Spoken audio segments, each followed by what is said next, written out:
manager at Butch Bloom, the high-end clothing store, to Nordstrom's.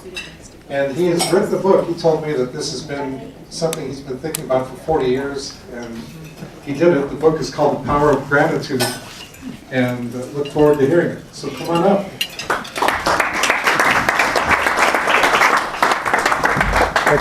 Thank you, Leo. And thank you, Len. And also, where's Ray? Ray was very kind to be the greeter and say hello first thing this morning when I got here. Let me start out by a show of hands. How many people here have suffered a significant personal loss in your life? Wow, thank you. I am fortunate enough to speak to groups of 20 up to a couple of thousand at churches, and I was recently in a prison and over in a school district in South Kitsap County, a lot of people. So it doesn't matter whether it's 10 or 15 people or up to a couple of thousand. It's always about 80 to 90% of the people raise their hands. I'd like to tell you about a significant personal loss in my life. Excuse me, it was September 15th, 1998. It was a Tuesday. I woke up and I looked over to my right and my wife wasn't there. I thought, that's funny. I wonder where Dana is. And just then, Connor, my 4-year-old, comes walking in. Where's Mommy? I said, I don't know. Let's see if we can find her. So we walked down the hallway, and Kyle, my 14-year-old, my older son, same question. We can't find her. So we look in a couple of rooms, and we walk down the stairway, and we see her downstairs in front of the washer and dryer. And something doesn't look good. It doesn't look right. We look, and she's all hunched over. We go running down there. I turn her over. There's all this stuff coming out of her mouth. Doesn't look good. Kyle, I said, go call the police, call a fire, call the medics, everybody. Connor can't stop crying. What's wrong with Mommy? So I take her out there. I'm doing CPR. And within a matter of a few minutes, there must have been 25, 30 people in our house. And all the medics, and they have all these wires and tubes and this whole thing, and the electric shock type of deal. And for those of you that raised your hand that have been through something traumatic or loss, or anybody that has suffered through something this traumatic, one of the things that we have in common is that you lose all track of time. And I didn't know how much time had passed, and this little short fire person comes over to me and says, Mr. Brook, we've been working on your wife for 90 minutes. Would you like us to continue? And we still don't have a heartbeat. Well, even in shock, I sat there and I realized I'd never before in my life had to make a life and death decision for somebody. And I just sat there for a minute. I said, no, you can stop. And she was dead. She was 38 years old. And I remember what made it so challenging for me, because I was talking to Leo and Len and several people here, Ray, about our lives, and it's up and down, and that's the way life cycles through. But I had lost so many people in my life. It wasn't just Dana. My father was a pretty prominent attorney, and he elected to end his life on his own. My mom had died of cancer. I graduated from Queen Anne High School right over there, and a couple of my best buddies were killed the night we graduated. And there's probably another 15 or 20 that I could tell you losses that happened to me. But one of the things I try to get across in these talks, and I'm blessed enough to do 2 or 3 a week, is these are a couple of stories from me, but it's more about how it's going to help you when I talk about gratitude. Because a lot of us have been through some very, very tough things. But as I went upstairs, a couple days later, the shock kind of wears off. And I went upstairs, I went out to this little deck we have. And I just sort of stood by myself. And I remember, just like yesterday, pinching myself and thinking, I'm just made of skin and bone and a few other things. I don't know how I'm going to do. I don't think I can do this. Connor can't stop crying. Kyle was just beside himself. Where's Mom? What are we going to do? And I looked out and I realized, now I see why people kill themselves. I really got it. Because I don't think I can do this. But I thought about it for another 5 minutes and I realized that, you know what? I'm not going to do that. I'm going to press forward and I'm going to make the best father I can be with these 2 kids, and I'm taking that off the table. But somewhere along the line, you're going to have to find a vehicle to help. Something is going to have to help. And I thought, you know what? I realize a lot of it depends on how you look at something. It really does come down. Every one of us is different. The number one question I get when I do talks, believe it or not, is, do you need a PowerPoint? Do you need a screen? Do you need a projector? That kind of thing. And I tell people the reason I don't use a PowerPoint is I don't get to look at all these eyes. I can't make eye contact with every single person here and know that some of you, if not most of you, could come up here and tell a similar story. But I'm the one that's fortunate enough up here to be up here talking about it and share something that worked for me. And that's what I really realized about gratitude. But first I'd like you to all stand up, if you'd be so kind, just for a second. And I'd like you to take your right arm and stretch it out and start turning it in a clockwise manner. Now, I don't see any clocks here, so if anybody's uncertain, here's a watch, because it's very digital now. We all have numbers. That's clockwise. So just keep it going clockwise, and then just start slowly bringing it down. Keep it going clockwise. Keep bringing it down. Bring it down to your eyes, your nose, your chin, your chest, and now about your waist. Now, what direction is it going now? Who said counterclockwise over here? What's your name? Dow. Oh, you're Dow Constantine.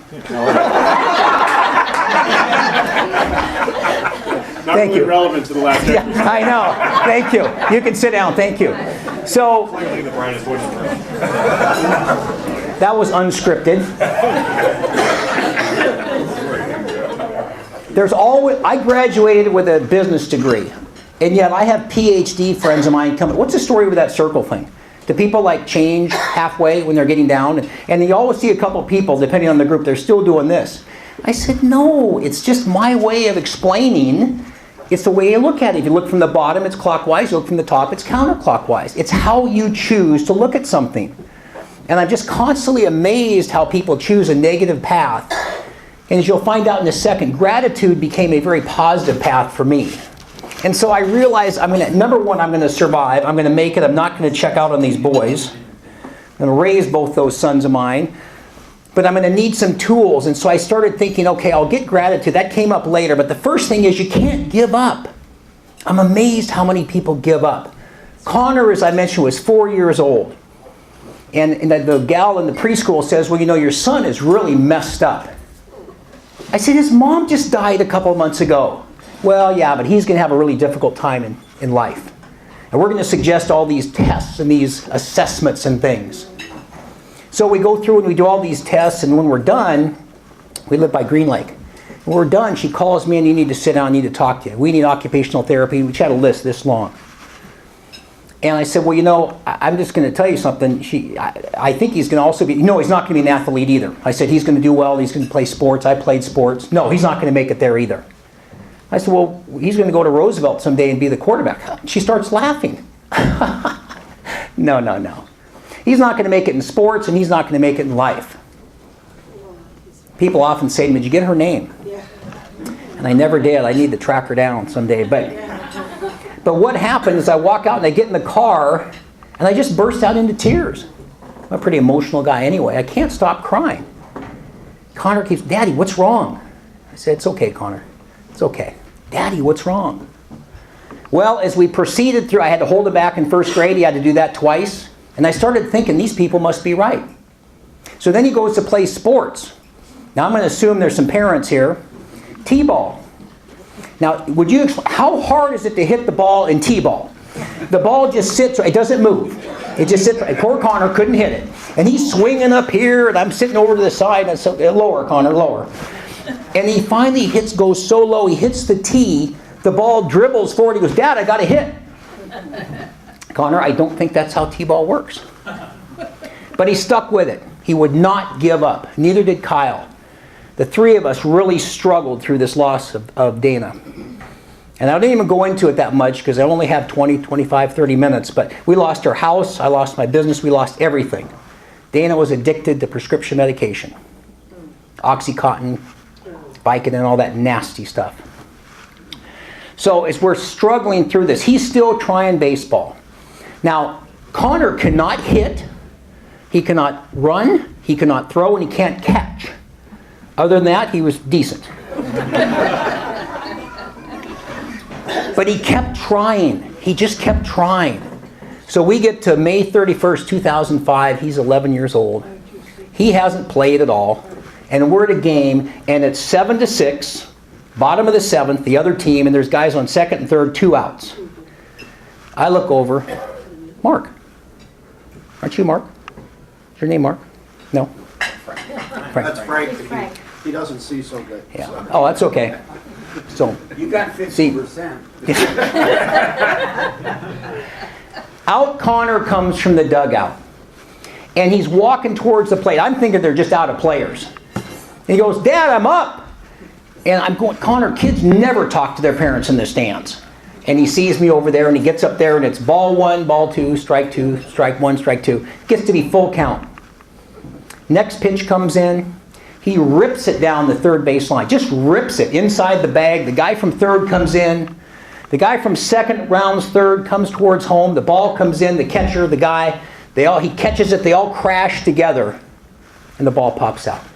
And they win the game 8-7. And he is standing by himself on second. Dad, I got a hit. I can't even talk. I have such a lump in my throat. The entire team comes out, puts them on their shoulders.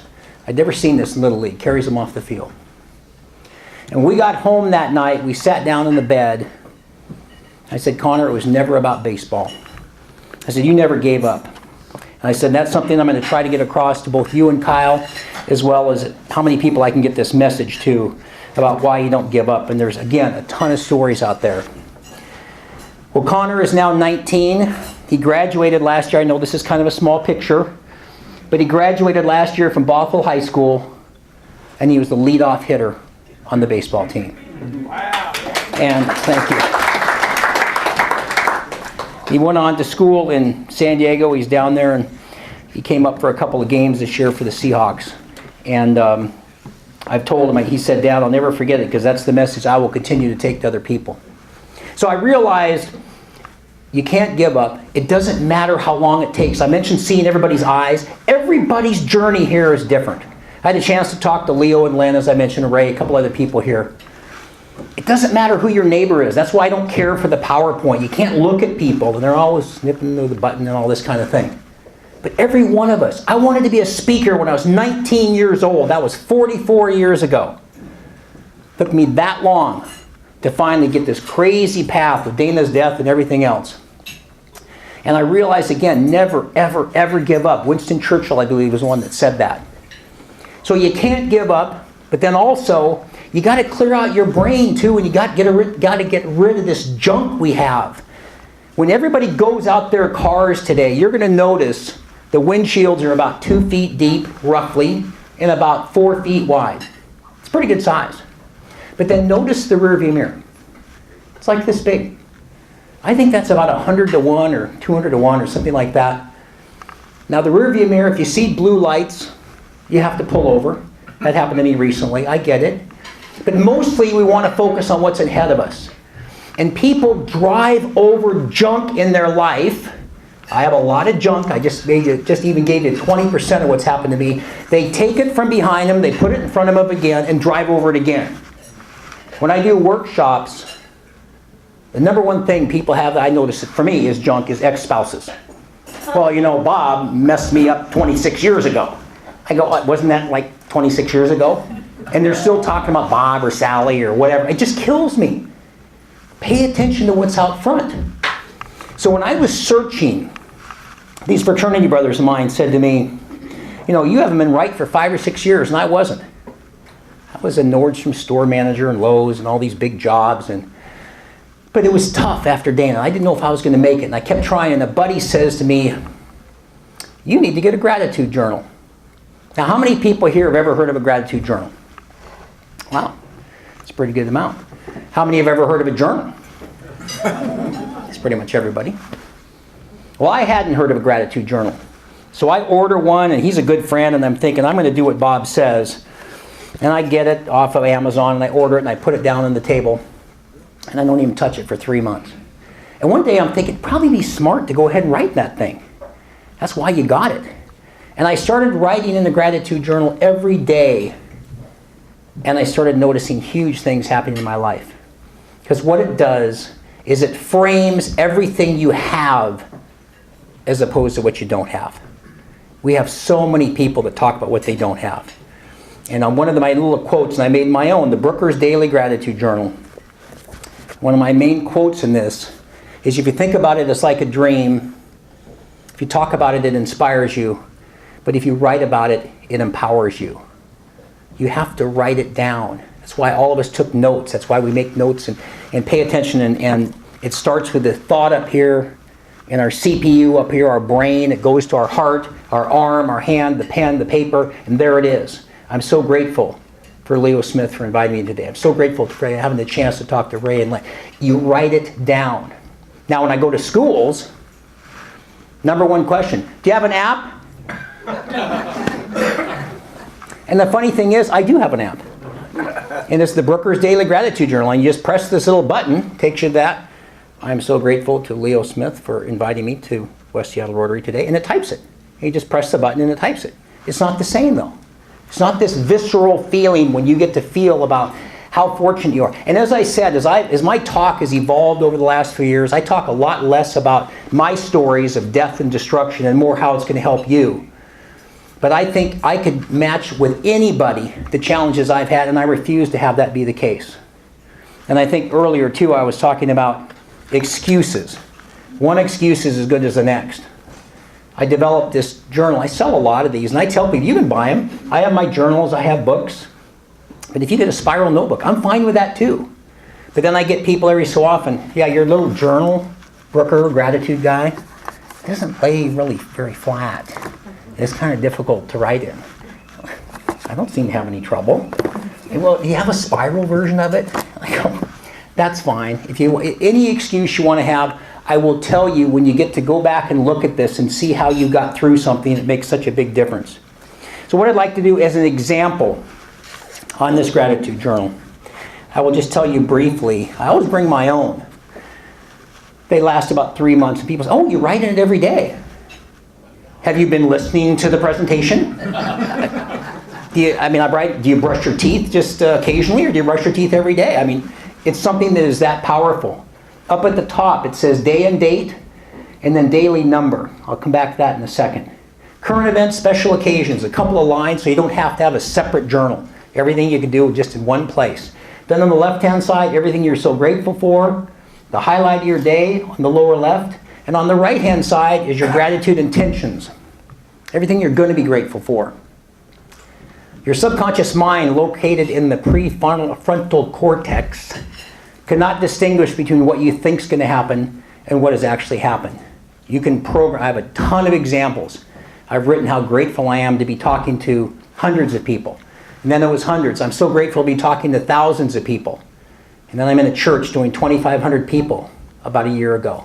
And now I talk about how grateful I am to be speaking to tens of thousands of people. I'm actually speaking at the district conference in Vancouver in April. Ezra and a bunch of the folks talked to me, and I'm just thrilled. Could not be happier.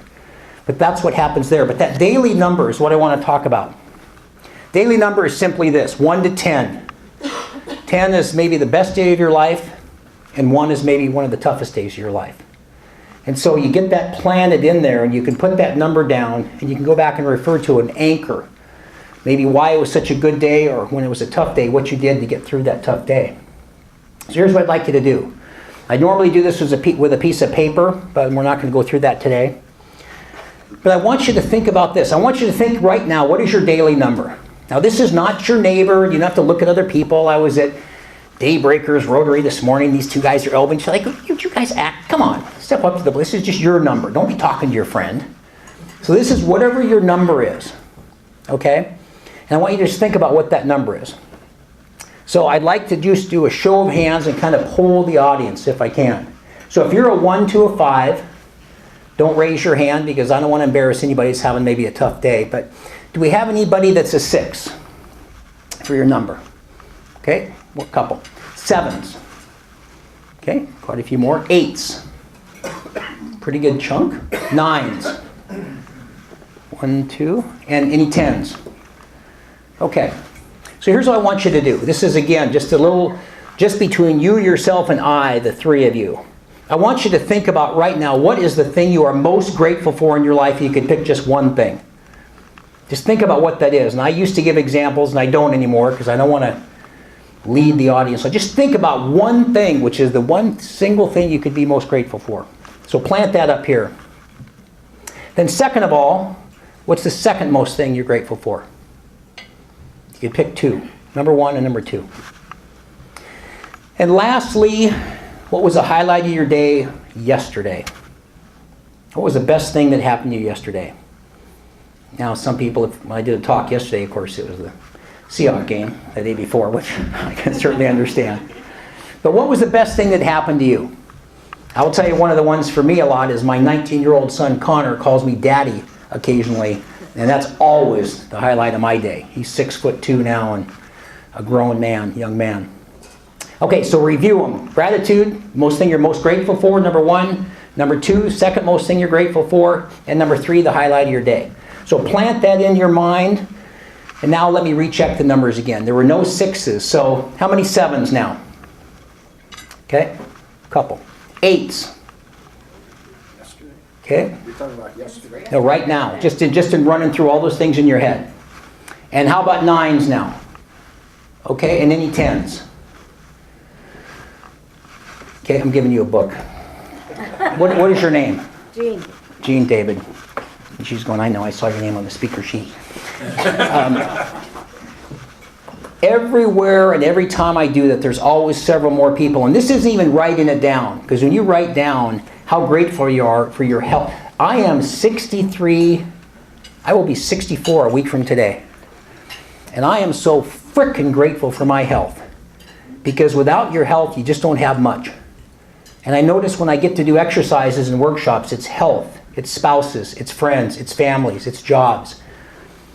I do a video every single day on YouTube, every single day. I've got 450 now, I think, on there. They're 2 minutes long. And people come up to me all the time, how do you get a new idea? I go, really? A new idea for gratitude?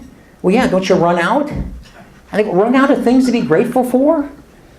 Like, what do you think? Where's Dave Brook? He's at Starbucks. He's just looking at the wall. He's run out of stuff. He's just staring at his latte. I don't understand it. So many things to be grateful for. One of the videos was on a hot shower. One was on a roof. One was on my furnace because it was freezing outside. And my furnace was working great, keeping us at 68 or 70 degrees. There's so many different things. But embracing gratitude, I figured out embracing gratitude. It takes as long as it takes. Don't ever give up. Make room for gratitude. Get a gratitude journal. Again, if it's a spiral, I'm fine with that. I don't care.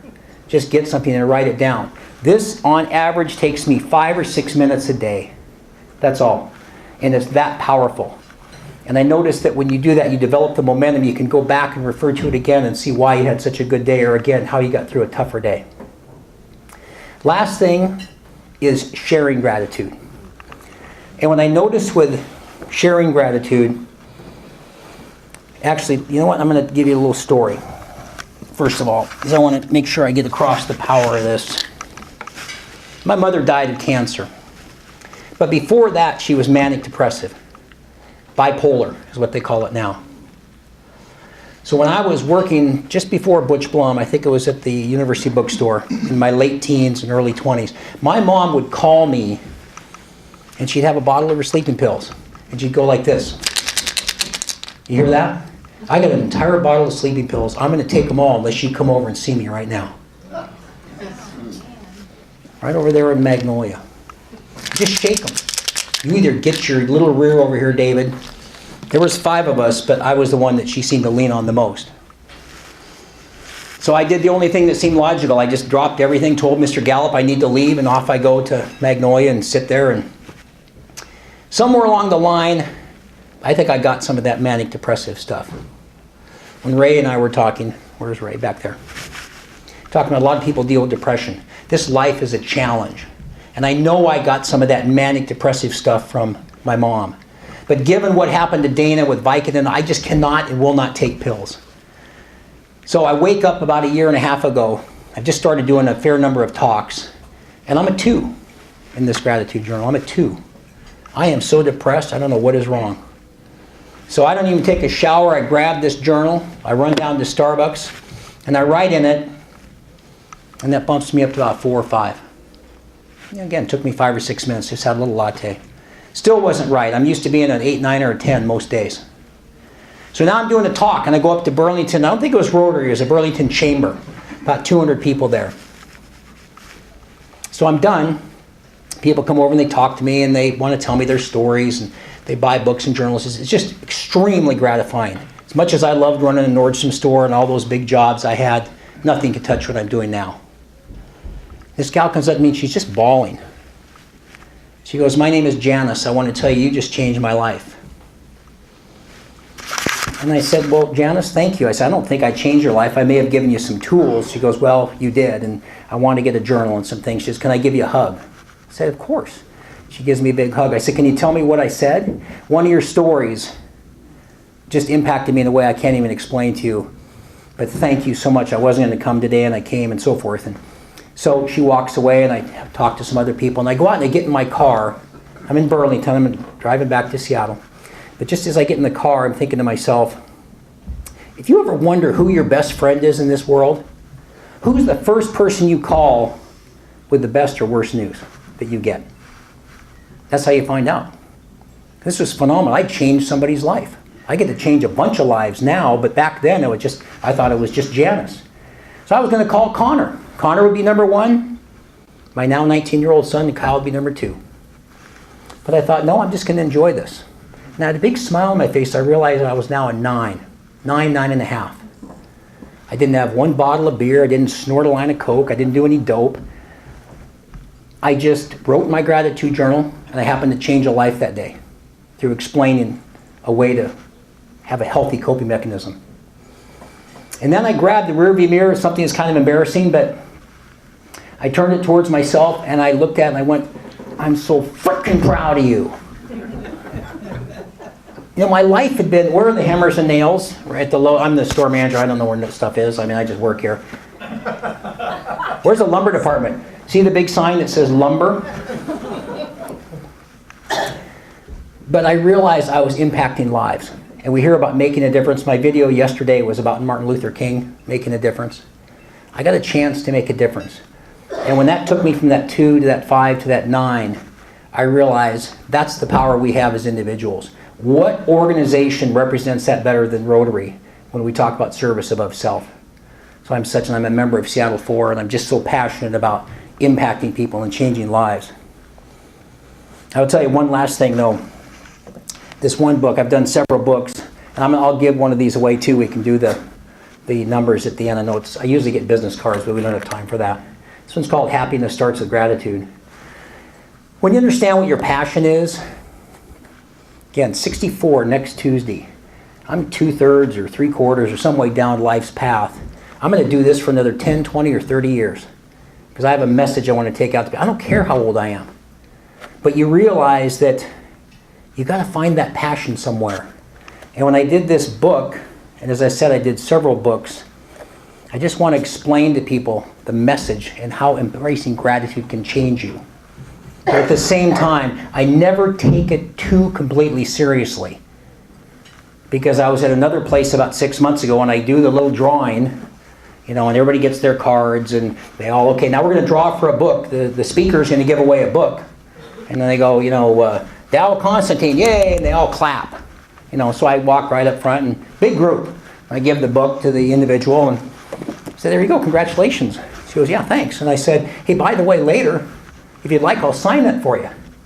She looks, she goes, that's okay.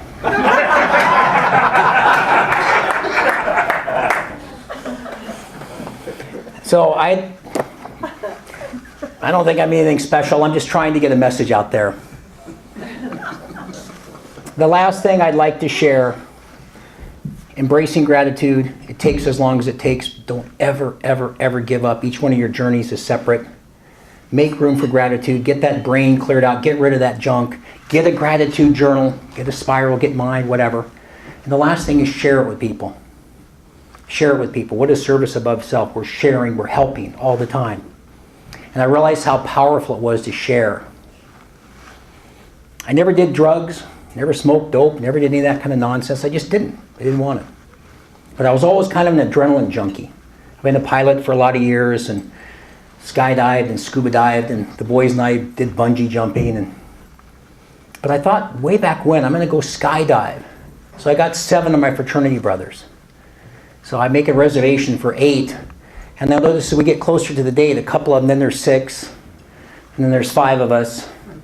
and then there's 4 of us. And then on the Wednesday before the Saturday, I get a couple of phone calls. Dave, I think I have a sore throat. I can't make it on Saturday. I walk up to Issaquah Skydiving Center. I walk up to the counter. Goes, can I help you? Yeah, Brooke, party at 8. Goes, where's your friends? I don't have any. It's just you? Yeah, it's just me. I went skydiving by myself. And they take the picture of you and everything, shows me jumping out of the airplane and everything. But I didn't get to share that with anybody. I could just show the picture. There was nobody there. And when you think about how powerful it is to share with somebody, that's what makes such a difference. So here's what I'd like you to do today, later on today. Just please indulge me this one thing. I don't want you to do it now. But I call this the 4 T's. Later today, I would like you to telephone, text, tweet, or tell somebody how grateful you are to have them in your life. Now, believe it or not, these actually can be used as telephones. I mean, I notice so many people now are texting and tweeting and they don't even look in the eye and all this kind of thing. But do that today. And it's so funny because I mentioned spouses and ex-spouses. When I do workshops and I have more time, I like to finish right on time and keep it right within my 30 minutes or whatever. But I have more time, so I have people do it live. And I cannot tell you how often I can tell. Is it Heidi? Heidi's talking to her husband or whoever it might be, and I can hear them right here. And it goes like this. I just want you to know I'm so grateful for you to be my husband or my wife. I don't know. Some speaker just told me to tell you this.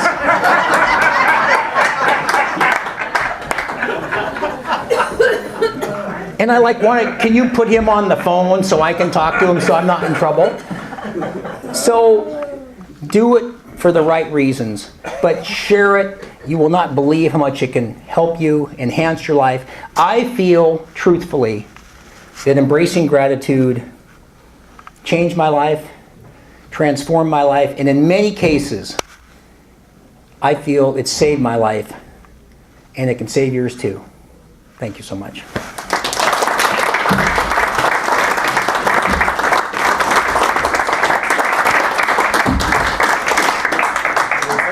Extra minutes, so if anybody has a question. I'd like to know if Dow has anything to be grateful for.